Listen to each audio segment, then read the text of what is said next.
त्याचं नाव आहे मंगलायतनो हरिही. तर त्याच्यामध्ये आपली श्रद्धा बळकट होण्याच्या दृष्टीने हेच सांगितलेलं आहे की आता जे काही होत आहे ते आपल्याला भलेही त्याचा अर्थ लागला नाही किंवा त्याची संगती लागली नाही की हे का होतंय. चांगले चांगले डॉक्टर्स, चांगले चांगले लोक, कमी वयाची सुद्धा लोक आपल्याला काही म्हणजे आपल्याही परिचयातली लोक गेली वगैरे असं.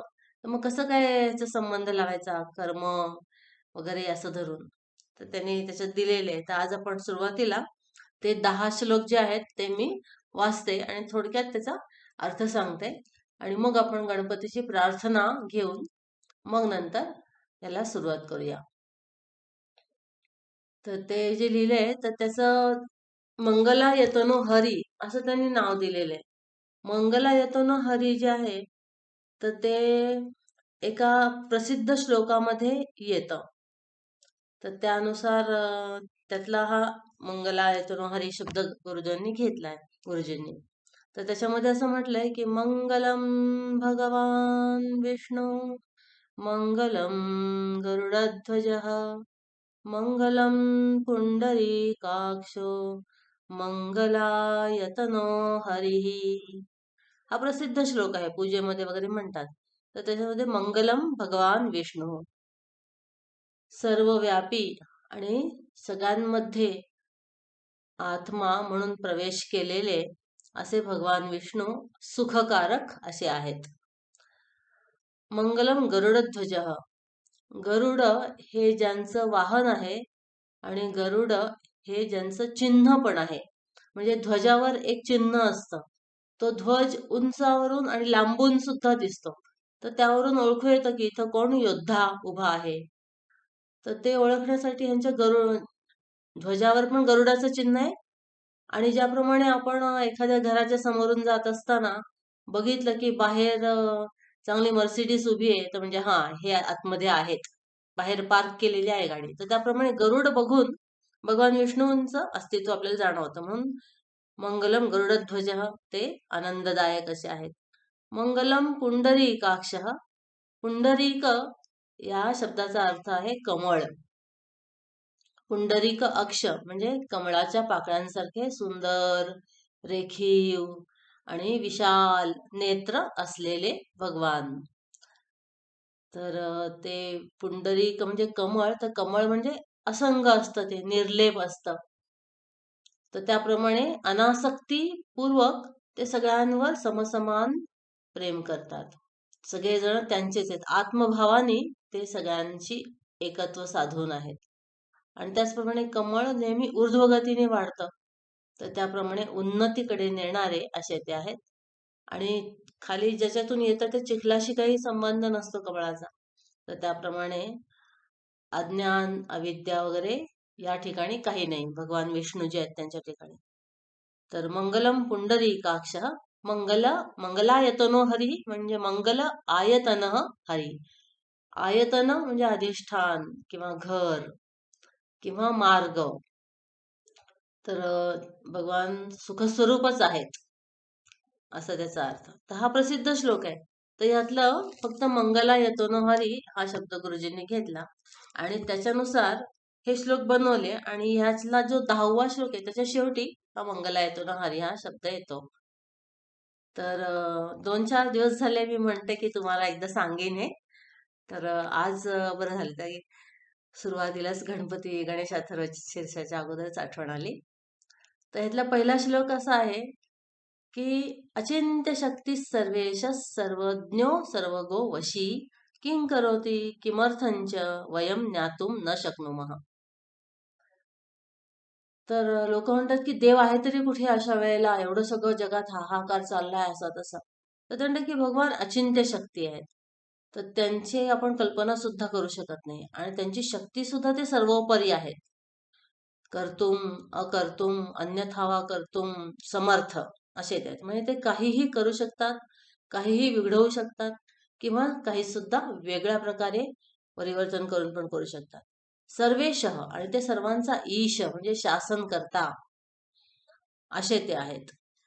सर्वज्ञ आणि सगळ्यांच्या आत बाहेर काय चाललंय, मागे पुढे त्यांचं पूर्वकर्म काय, पुढे त्यांची गती काय हे सगळं जाणणार आहेत. सर्व गो आणि कणाकणामध्ये ते गेलेले आहेत, सर्व व्यापी असे आहेत, सगळीकडे त्यांचं अस्तित्व अधिकार सगळं आहे. वशी, वशी म्हणजे सगळं जगत त्यांच्या पूर्णपणे ताब्यात आहे. तर सगळं त्यांच्या नियंत्रणात आहे. किम करोती, आणि ते भगवान काय करतात? किमर्थम च, कशासाठी हे सगळं करतात ते? वयम ज्ञातुम न शक्नुमः, आपल्याला ते कळू शकत नाही. दुसरा श्लोक आहे, स एव सर्वजीवानां ज्ञातात विविध जन्मनां तेषां च कृतकार्याणां फलदाता च न्यायतः. कारण की तेच सगळ्या जे जीव इथे आहेत, तर त्यांच्या अनेक जन्मांच्या कर्मांचं फळ देणारे तेच आहेत भगवान. आणि त्यांच्याकडे बरोबर सगळी नोंद असते की कोणी कोणी कायिक, वाचिक, मानसिक कुठलं कुठलं कर्म केलेलं आहे, तर ह्याची सगळी त्यांच्याकडे नोंद असते. त्यामुळे बरोबर ज्या कर्माचं ज्याला फळ जेव्हा मिळायचं तर तेव्हाच ते त्याला मिळतं. असं म्हणतात की यथा गो सहस्राणाम, म्हणजे हजारो गायी जरी असतील तरी वासरू जे आहे ते बरोबर आपल्याच गायीच्याकडे जाईल. तर त्याप्रमाणे तुम्ही कुठेही असा, कोणत्याही अवस्थेत असा, या जन्मामध्ये कुठल्याही देहामध्ये असा, पण तरी तुमच्या मागच्या कर्मांचं फळ बरोबर तुमच्याचकडे येईल. तर असं एकदम परफेक्ट आणि अचूक असा हा नियम आहे त्यांचा, कर्मफलदाता आणि कर्माध्यक्ष असं त्यांना म्हणतात. पुढचा श्लोक आहे गुरुजींनी लिहिलेला की को जीवक कर्मणाम केन फलम लभते कथम, को जीवक कर्मणा केन किं फलम लभते कथम, अज्ञातेदं वयम सर्वं भवामो बहुविस्मिताः. आणि माणसाची बुद्धी आहे ती मर्यादित आहे. आपल्याला फक्त काहीच गोष्टी समजू शकतात, काहीच गोष्टी लक्षात राहतात, सगळ्या नाही कळत आपल्याला. मागच्या जन्मांचं तर आपल्याला काही माहितीच नसतं, या जन्मातलं सुद्धा बरंचसं आपण विसरून जात असतो. तर म्हणून कोणत्या जीवाला कुठल्या कर्माचं कसं फळ मिळत आहे हे आपल्याला माहिती नसतं, आणि म्हणून आपण खूप आश्चर्यचकित होतो. भवामो बहुविस्मिता, आपण खूप आश्चर्यचकित होतो. कारण आपण पाहतो की आता एखादा माणूस चांगला करत असेल पण तरी त्याच्या वाट्याला कधी कधी दुःख येतं, दारिद्र्य येतं, मानहानी येते, अपयश येतं. तर हे का असं आपल्याला समजत नाही तेव्हा, म्हणून आपण आश्चर्यचकित होतो. पण याचा अर्थ एवढाच की आपण आपल्या ज्या जाणून घेण्याच्या शक्ती आहेत, बुद्धी वगैरे, इंद्रिय बुद्धी येते, ते खूपच मर्यादित आहेत. त्यांची सीमा आहे काही, आणि म्हणून आपल्याला ते माहिती होऊ शकत नाही. आता ह्याला खूप चांगलं उदाहरण म्हणजे महाभारताच्या सुरुवातीला ज्या वेळेला शंतनू राजा आणि गंगा देवी, तर यांचा विवाह जो होतो तो ह्याच अटीवर की मी काही केलं तरी तुम्हाला हरकत घ्यायची नाही. तर त्याप्रमाणे तो हो म्हणतो, कबूल होतो, आणि मग ती राहते त्याच्याकडे. तर जेव्हा मूल मात्र होतं तेव्हा ती त्याला बाळाला, नवजात बाळाला गंगेमध्ये सोडून देते. तर याला आश्चर्याचा धक्का वाटतो, बहुविस्मिता हा. तर त्याप्रमाणे पण काही बोलायचं नाही, हरकत घ्यायची नाही, आक्षेप घ्यायचा नाही, ना तर ती निघून जाईल असं ठरलेलं असतं. त्यामुळे तो गप्प बसतो. पुन्हा 2 वर्षानंतर त्याला तसंच बाळ होतं. पुन्हा ती त्या गोंडस बाळाला सोडून देते पाण्यात. पुन्हा ह्याला एकदम आश्चर्याचा धक्का होतो, वाईट पण वाटतं, पण तरी तो आवरतो कसं तरी. पुन्हा आणखीन तिसऱ्या वेळेला एक गोजीरवाणं ते बाळ होतं, त्याला पण ती सोडून देते गंगेच्या पाण्यात. त्याला पुन्हा असं बोलावंसं वाटतं अगदी शंतनूला, पण तरी तो संयम करतो. पुन्हा चौथ्या वेळेला तसंच होतं. असं करता करता करता करता 7 वेळेला तो कसा तरी मनाला आवर घालतो. पण 8व्या वेळेला मात्र जेव्हा ते बाळ होतं आणि ती तशीच त्याला घेऊन जात असते पाण्यात सोडण्यासाठी, पण तेव्हा मात्र तो राहू शकत नाही आणि विचारतो तो, तू का हे सगळं करत आहेस असं? इतकी छान ही बाळं आपली, एक तरी राहू दे ना गादीला वंशज आपल्या. तर तेव्हा मग ती म्हणते की हां, आता मी तर सांगते तुम्हाला कारण पण, आणि तुम्ही आक्षेप घेतलात, मी जे करत होते त्याला हरकत घेतली, म्हणून मी आता सोडून पण जाईन तुम्हाला. हे जे बाळ आहे याला सध्या आईची गरज आहे, म्हणून त्याला मी माझ्याकडे ठेवीन, पण तुमच्या क्षत्रिय वंशासाठी योग्य असं शूर, वीर, धीर पुरुष त्याला बनवून मी तुम्हाला त्याला परत देईन. आणि मग ते सांगते त्याचं कारण काय आहे ते. हे जे अष्टवसू होते ते म्हटले स्वर्गामध्ये ते होते, तर त्यांना काही चूक झाल्यामुळे ह्या पृथ्वीलोकावर जन्म घ्यावा लागेल असा शाप मिळाला. तर स्वर्गाच्या मानाने पृथ्वीवर जन्म घेणे लागे म्हणजे डिमोशन आहे, आपली अधोगती आहे, अवनती आहे. तर तेव्हा मग त्यांनी माझी प्रार्थना केली की गंगा माते हे गंगा देवी, तुझ्याच पवित्र कुशीतून आम्हाला जन्म येऊ दे. आणि हा शाप पूर्ण झाला, नावापुरता आम्ही जन्म घेतला पृथ्वीवर, की लगेच तो आम्हाला पाण्यात सोडून दे, म्हणजे मग आम्ही ताबडतोब आमच्या पदावर, म्हणजे जे स्वर्गातलं पद आहे प्रमोशन, तर तिथे आम्ही ताबडतोब येऊ. आणि शाप पूर्ण होण्यासाठी नावाखातर आम्ही जन्म घेतला असं पण होईल. तर म्हणून म्हणे मी त्यांच्याच विनंती खातर हे सगळं करत होते. तर अशा प्रकारे आपल्याला पूर्वजन्मींचे वगैरे काही माहिती नसल्यामुळे आपल्याला आश्चर्य वाटतं की अरे हे इतके चांगले डॉक्टर होते आणि ह्या इतक्या चांगल्या बाई होत्या, देवभक्त आणखीन येते, आणि त्यांनाही असं लगेच व्हावं. तर पण आपल्या ज्या जाणण्याचे आपले जे हिशोब असतात ते आपल्या अगदी मर्यादित अशा ज्ञानावर आधारित असतात. आणि देवाचे जे हिशोब असतात ते त्याला सगळं माहिती असतं, भूत भविष्य सगळं, संस्कार वगैरे, तर त्याप्रमाणे ते असतात. यथा श्रुतं यथा कर्म जीवो याति गतिं यथा तथा देवदानव मानुष्य पशुवृक्षेषु योनिषु. बरोबर आपलं जसं ज्ञान आहे, आपलं जसं कर्म आहे, त्याप्रमाणे त्या गतीला आपण पोहोचतो. आपलं चांगलं असेल तर देवाचा सुद्धा जन्म आपल्याला मिळेल, नाही तर मग असुरांचा पण मिळेल किंवा मनुष्यांचा मिळेल, जर का पाप पुण्य सारखं असलं तर. किंवा आणखीन कमी असेल तर पशु किंवा वृक्ष म्हणजे स्थावर भावाला सुद्धा आपण जाऊ शकतो. तर अशा प्रकारे आपल्या कर्माप्रमाणे बरोबर आपल्याला तो देह मिळत असतो.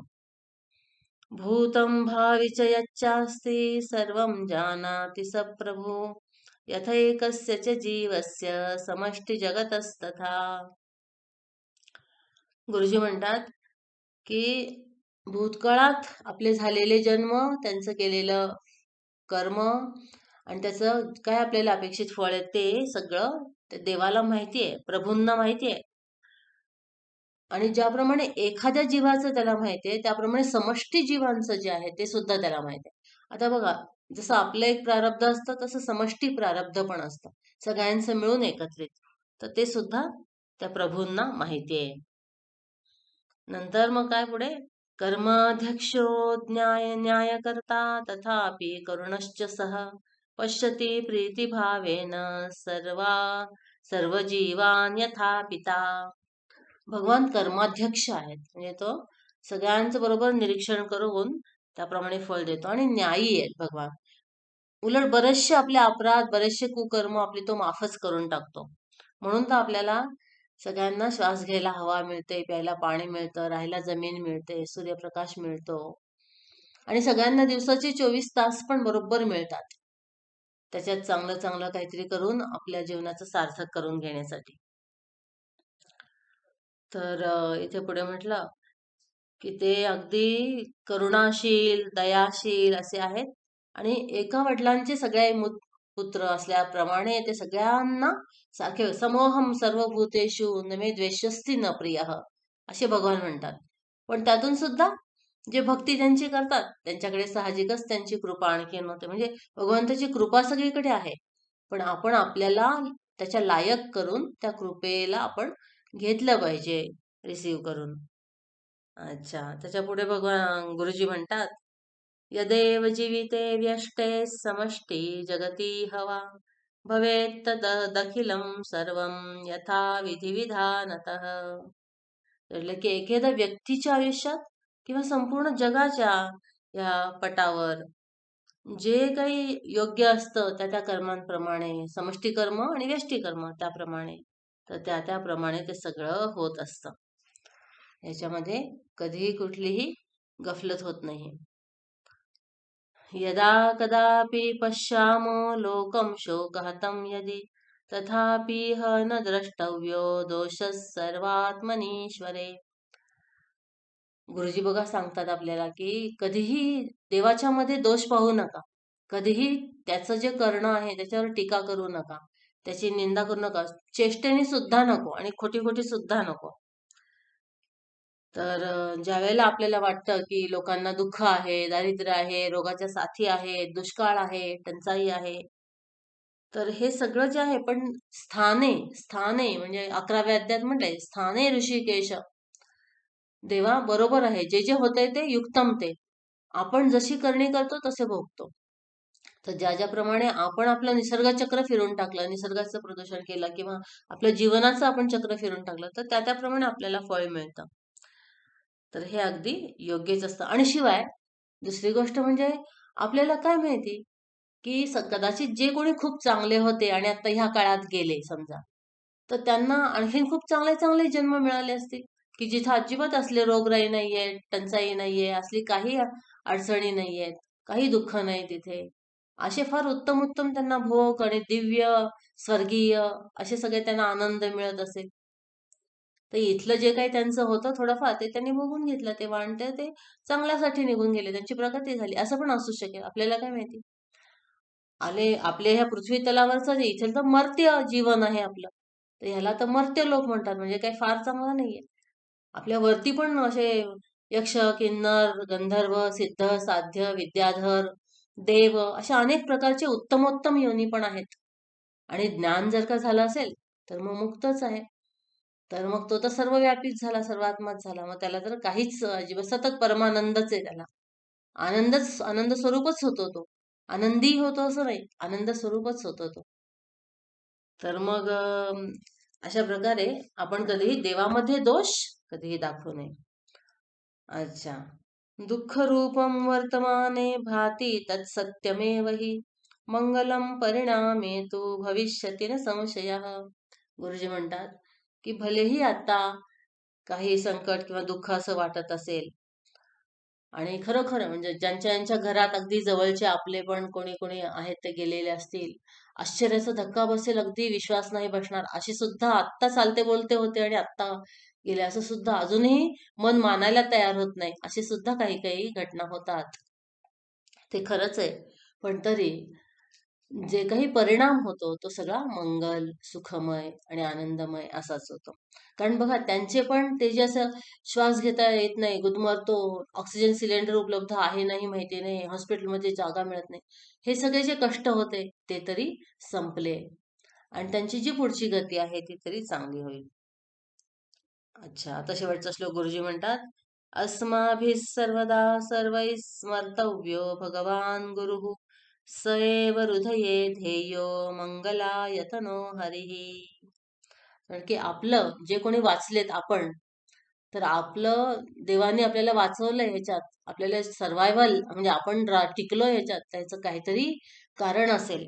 तर म्हणून सगळ्यांनी नेहमी सतत भगवान, आपले गुरु, हे जे मंगलायतन हरी आहेत, सुखस्वरूप देव आहेत, तर ते आपल्या मनामध्ये सतत ठेवले पाहिजे, त्यांची भक्ती निर्माण केली पाहिजे, त्यांचं ध्यान केलं पाहिजे. तर हे आपलं कर्तव्य आहे. बाकी कोण काय करतं ह्याच्याबद्दल आपले जास्त हे करू नये. कोणीतरी एक म्हणालं की खूप आनंदी होण्यासाठी काय मार्ग आहे किंवा चिंता नको, काळजी नको ह्याच्यासाठी काय मार्ग आहे. तर गुरुजी म्हटले की cease to be the general manager of universe.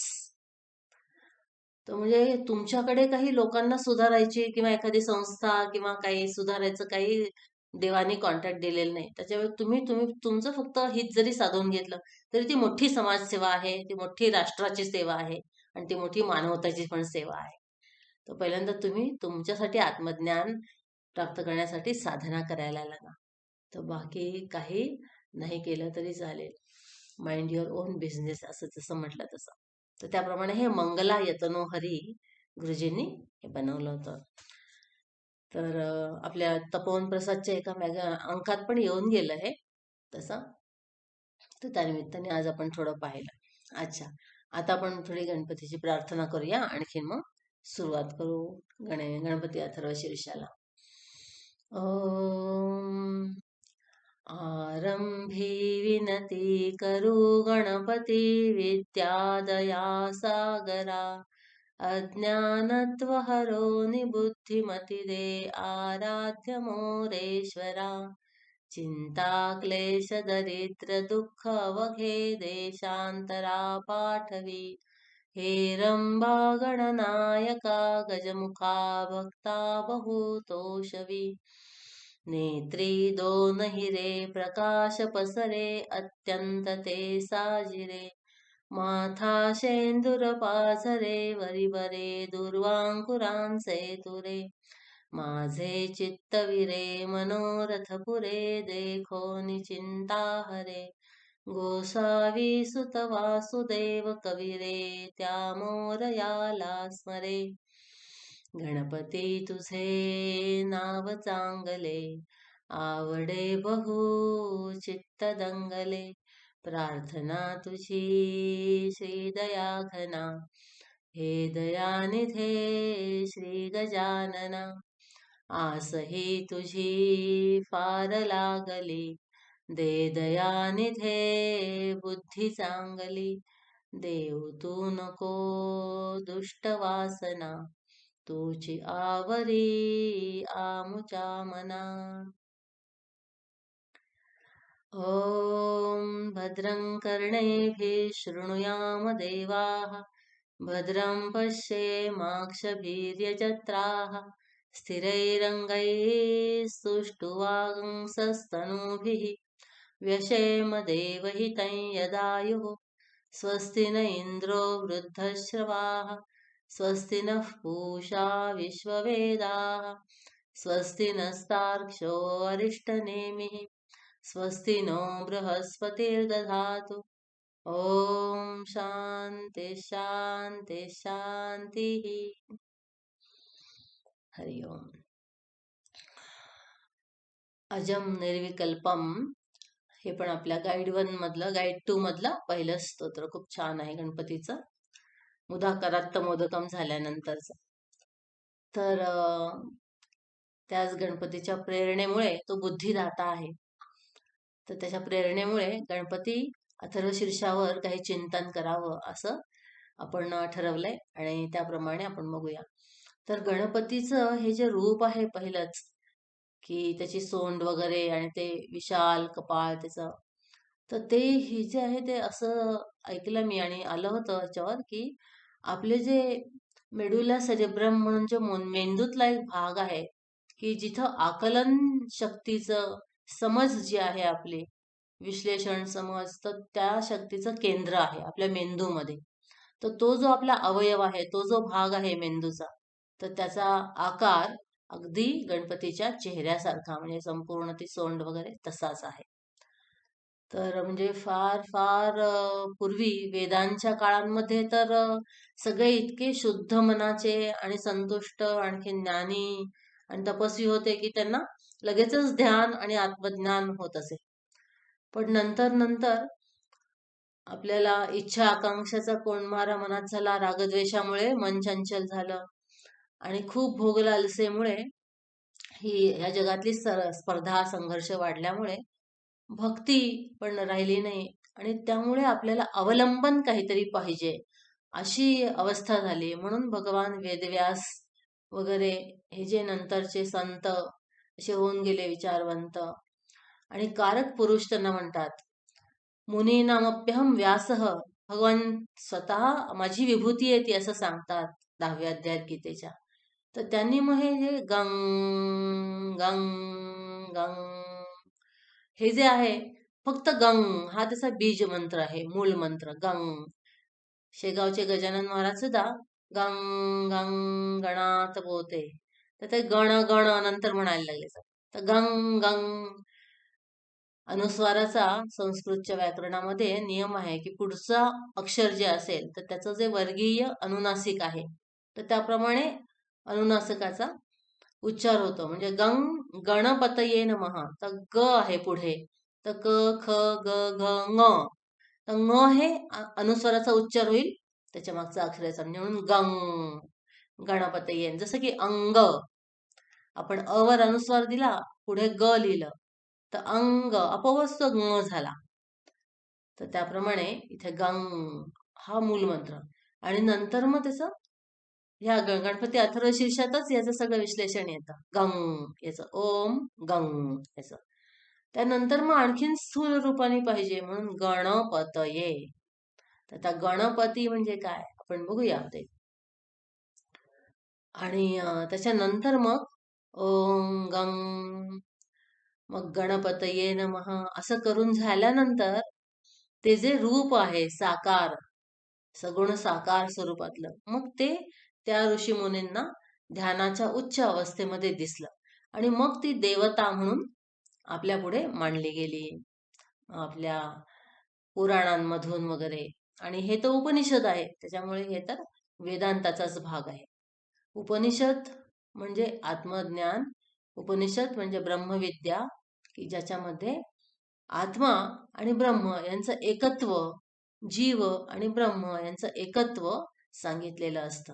तर त्याप्रमाणे गणपती अथर्व उपनिषद. तर गण म्हणजे समूह, पती म्हणजे पालन करता म्हणजे रक्षण करता. सगळे जे समूह आहेत त्यांचं रक्षण करता, म्हणजे आपल्या आतमध्ये पण जे समूह आहेत, ज्ञानेंद्रिय, कर्मेंद्रिय, अंतःकरण चतुष्टय, पंचप्राण, हे सगळ्या समूहांचं रक्षण करता पालन करता पती.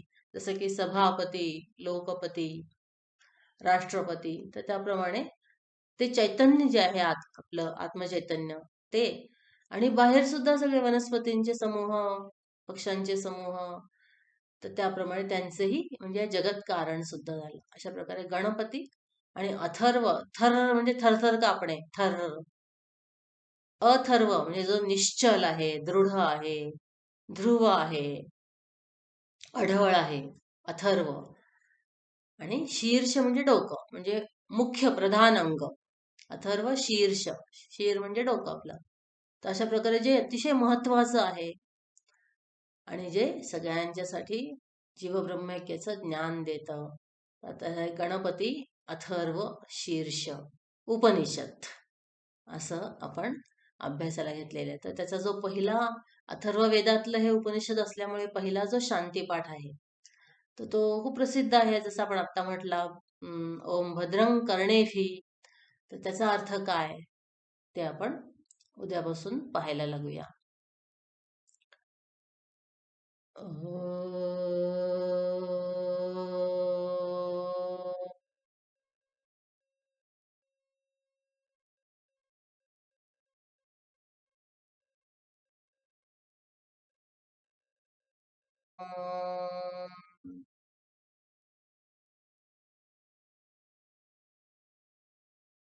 ॐ स्वस्ति प्रजाभ्यः परिपालयन्तां न्यायेन मार्गेण महीं महिषाः, गोब्राह्मणेभ्यः शुभमस्तु नित्यं, लोकाः समस्ताः सुखिनो भवन्तु, काले वर्षतु पर्जन्यः, पृथिवी सस्यशालिनी, देशोऽयं क्षोभरहितः, ब्राह्मणाः सन्तु निर्भयाः, ॐ सर्वेषां स्वस्तिर्भवतु, सर्वेषां शान्तिर्भवतु, सर्वेषां पूर्णं भवतु, सर्वेषां मङ्गलं भवतु, सर्वे भवन्तु सुखिनः, सर्वे सन्तु निरामयाः, सर्वे भद्राणि पश्यन्तु, मा कश्चित् दुःखभाग् भवेत्, असतो मा सद्गमय, तमसो मा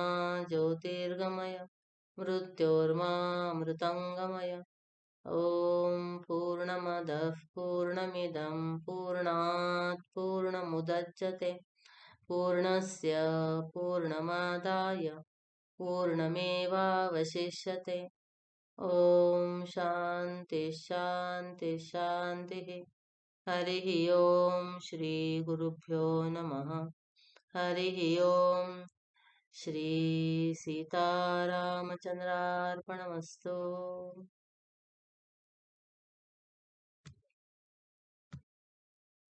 हाँ, हरि